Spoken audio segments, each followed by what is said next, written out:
नमस्कार जी। नमस्कार सर। क्या नाम है बहन जी आपका? भगवती सुमन। बहन जी आप कहाँ के रहने वाले हैं? नई दिल्ली कृषि विहार से। बहन जी संत रामपाल जी महाराज से नाम दीक्षा आपने कब ली? 2009 में परमात्मा बंदी छोड़ रामपाल जी महाराज से जुड़े भाई हम। संत रामपाल जी महाराज से नाम दीक्षा लेने से पहले क्या आप कोई भक्ति साधना करते थे? जी भाई जी करते थे।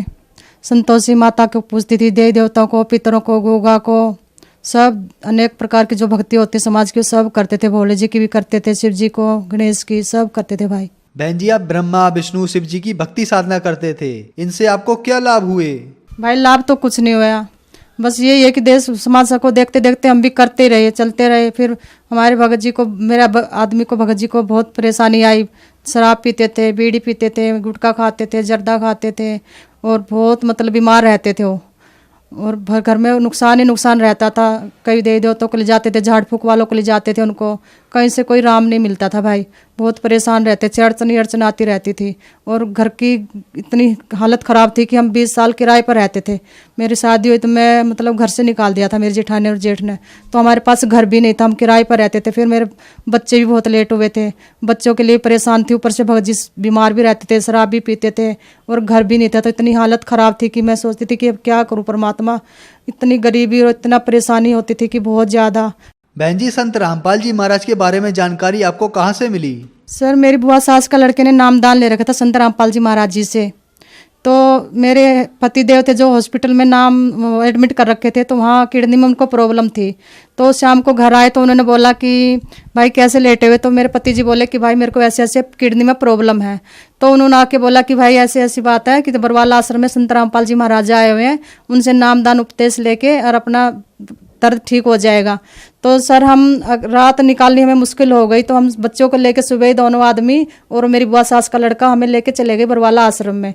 वहाँ जा जाके हमने लंबी लाइन में तो लगे, लेकिन हमने ये नहीं पता था वहाँ जाके कि नाम लेने के बाद गुरु संत रामपाल जी महाराज से दर्शन होते हैं और आशीर्वाद लिया जाता है।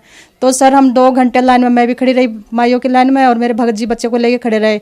जैसे हमारा परमात्मा संत रामपाल जी महाराज जी के पास जाने का नंबर आया तो हमसे पूछा गया वहाँ सेवादारों ने कि आपने नामदान कब लिया? तो हम बोले सर हमें तो नामदान का हमें पता ही नहीं था, कैसे भी लिया जाता। तो वो बोले कि नामदान लेने के बाद ही गुरुजी से आशीर्वाद मिलेगा।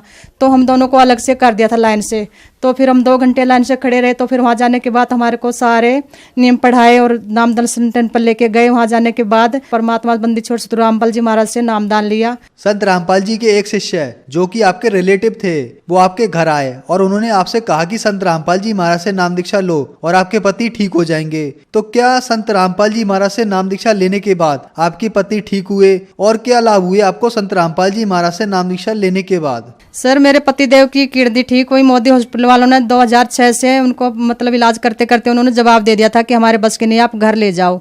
तो सर मेरे जो बुआ सास के लड़के आए उन्होंने 2009 में मेरे पति देव को नाम दिला संत रामपाल जी महाराज जी से। तो वो सतगुरु रामपाल जी महाराज से नामदान लेने के बाद 2009 में जैसे हमने नाम लिया तो 2-3 महीने के बाद ही किडनी बिल्कुल ठीक और मालिक ने बंदी छोड़ सतगुरु रामपाल जी महाराज ने उनको जीवन दान दिया।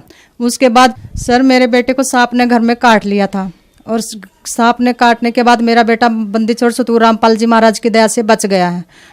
सर मेरे पति दारू भी पीते थे, बीड़ी भी पीते थे, गुटखा भी खाते थे, मीट भी खाते थे और मारते पीटते भी थे और घर से भी निकाल देते थे और बच्चों को भी मतलब ध्यान इतना नहीं देते थे।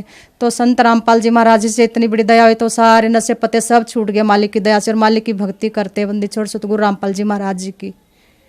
और सर एक बार मेरा एक्सीडेंट भी हो गया था, इतना गैप आ गया था मेरी हड्डी में, यहाँ पे पैर में, घुटने में। तो सर डॉक्टर ने बोल दिया था कि ऑपरेशन होगा। ऑपरेशन तो मैं नहीं करवाती थी, मैंने सोचा कि मैं संत रामपाल जी महाराज जी से एक बार बरवाला आश्रम में चली जाती हूँ। तो मेरे पति देव बोले कि तेरे को कौन लेके जाएगा लंगड़ी लूली को? तो मेरे जेठ के लड़के ने नाम ले रखा था। तो कहने लगा चाची मैं तुझे लेके चलता हूँ। तो मैंने कहा कि ऑपरेशन करवाऊंगी। तो सर मैं ऑपरेशन के आश्रम में आशीर्वाद लेने के लिए मालिक से संत रामपाल जी महाराज जी के पास गई। तो मैंने गुरुजी से बोला कि गुरुजी ऐसे ऐसे मेरा एक्सीडेंट हो गया। तो गुरुजी बोले कि बेटा ऑपरेशन नहीं होगा, टोकन लेके नाम सिद्ध करवा ले जा। तो सर मैं वहाँ से नामदान लेके और वापस अपने पैरों पर चल के आई। यहाँ से लेके मेरा पूरा पैर पर प्लास्टर था। तो सर मेरा ऑपरेशन भी टला, मालिक की ऐसी दया हुई बंदी छोड़ के, वो भी मेरा टल गया बंदी छोड़ की दया से। और सर मेरे पास घर नहीं था, मैं किराए पर रहती थी, 20 साल हो गए थे। और मेरे जेठ जिठानी रोहतक में रहते, मेरी जैसे शादी हुई तो मेरे को घर से निकाल दिया था। मेरे सास ससुर मेरी नंद और हम 4 आदमी थे, घर के 5 थे, पांचों के पांचों हम किराए पर रहते थे। और मेरे पास कोई घर बनाने की कोई व्यवस्था नहीं थी। और मालिक ने मेरे को फिर बंदी छोड़ सतगुरु रामपाल जी महाराज ने घर भी दिया, बच्चे भी दिए और सरकारी नौकरी भी दे दी। और मालिक ने बंदी छोड़ सतगुरु रामपाल जी महाराज के नाम लेने से इतनी मेरे ऊपर दया हुई बंदी छोड़ की कि आज मेरे पास 20-25 सारे मतलब बंदी छोड़ ने सब कुछ मेरे को दे दिया बंदी छोड़ ने। और मेरे बेटे का एडमिशन हुआ तो गीता कॉलोनी में यहाँ दिल्ली में। तो हम बोल रहे थे कि मेरा मैं उस टाइम बीमार रहती थी, तो मैंने सोचा कि मेरे बेटे का सुबह की शिफ्ट में हो जाए एडमिशन। तो सुबह की शिफ्ट में प्रिंसिपल कहने लगी कि आपका सुबह का में नहीं होगा, दोपहर में होगा। तो सर हमने मेरे बेटे का पहली बार फर्स्ट टाइम में 10वीं बेस पे हमने फॉर्म भरा था। तो फॉर्म भरने के बाद बोले कि वे इसका नंबर आता तो ठीक है, नहीं तो फिर इसका सुबह की शिफ्ट में कॉमर्स में करते हैं, साइंस में नहीं करेंगे। साइंस में हम बोलते थे कि प्रिंसिपल तो मैडम हमारे बच्चे का सुबह का शिफ्ट में कर दो, शिफ्ट में तो नहीं करा उसने।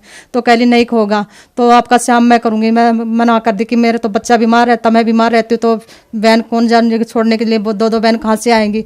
तो सर मालिक ने बंदी छोड़ सतगुरु रामपाल जी महाराज ने ऐसी दया करी। तो पहला फर्स्ट पेपर बच्चे का 10वीं बेस पे भरा था हमने कंप्यूटर इंजीनियर में। और बंदी छोड़ सतगुरु रामपाल जी महाराज ने ऐसी दया करी, 10,000 बच्चों बच्चा फर्स्ट आया और बच्चे का कंप्यूटर इंजीनियर में एडमिशन हो गया। बंदी छोड़ ने ऐसी दया करी मेरे ऊपर। सर एक लाभ और मुझे अभी अभी नया हुआ है। तो मैं 5-6 महीने से मेरे कान में प्रॉब्लम आ गई थी ऐसी अचानक से ही। तो कान में पस आती थी, बहुत दर्द होता था। तो मैं सफदरजंग में गई तो वहाँ बोले कि आपके कान में छेद है, पर्दा गल चुका है। तो सर मेरे भगत जी कहने लगे मेरे पतिदेव की आप यहाँ सुनाई नहीं होती है तो मोदी हॉस्पिटल में आपको ले चलता हूँ। तो सर वहाँ भी मैं 3-4 महीने दौड़ती रही। तो वहाँ भी मेरे को मतलब वो भी बोले कि कहने लगे कि आपको ऑपरेशन होगा। तो सर जो मेरे घर वाले थे वो मेरे पतिदेव को टॉर्चर करते रहते थे कि दिल्ली में आप ऑपरेशन करवाते हो, पैसे आपके ऑफिस से मिल जाते हैं इसलिए करवाते हो वहाँ पे, और ये जल्दी से ठीक नहीं होती। कि हमारे कहने से आप जिंदल हॉस्पिटल में चलो, कि वहाँ पे मेरे भाई ने ऑपरेशन करवा था कि वो ठीक हो गया। तो सर ये मेरे पतिदेव उनके कहने से मुझे वहाँ पे ले गए।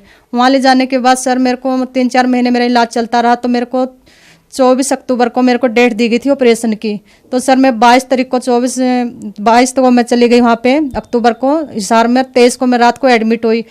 सर तो रात को डॉक्टर जैसे आए तो मेरे को एडमिट कर लिया गया था। तो उन्होंने मेरा कान चेक किया तो कहने लगे कि आपको ऑपरेशन की ज़रूरत नहीं पड़ेगी, अगर आप चाहे तो घर जा सकते हो और दवाई आप थोड़ा बहुत ले लेना, आप आगे देख लेना। तो बंदी छोड़ सतगुरु रामपाल जी महाराज ने मेरे ऊपर एक किसी असीम कृपा की, दाता ने बंदी छोड़ने कि मेरा ऑपरेशन टाल दिया मालिक ने बंदी छोड़ने।